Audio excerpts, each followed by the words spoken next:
So good morning, another day, another adventure sa karon. Karon kay mungadto mi sa dagat. Si Papa nag-arya ani kitang kani, nag-arya siya ani. O man ta mo uban kay papaman sayo pa man kayo tugnaw sad nya. Karon kay magkuan may magliba na mi sa kitang namo. So uban mi ninyo, let's go. So first shout out na to guys, shout out ko Antonio Bintulan no nga taga dira pod sa Tinago.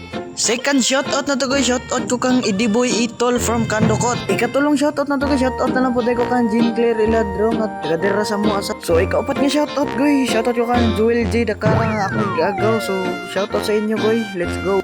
Unya diri agoy giliban na din ni kuya ang buya kaya mo ning libahon. Unya giliban na din diha ang kitang day na. Unya karon una birada rin no, una po na mo kuha, mo din mo nang kuha mo rin gan nagpugapo, guwapo.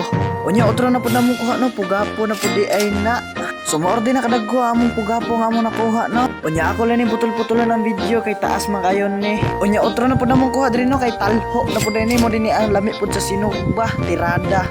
Unya ni puli na pud diri si Papa kay nasabod ako no ang kitang. Unya kadugayang bira ni Papa diri awa na may nagpakuha, so manguli na lang med. Medyo gilaay gid mi diri napita kay maoro gid taon ni among kuha, tulo ka buok tanaawa ninyo. So dire lang ni ko to bakong video. Salamat sa inyong pagtan-aw. So ug kinsa ganahan to magpa-shoutout dira, comment lang mo sa comment section. Ayaw mo kalimot butang sa inyong location. Let's go. Bye-bye.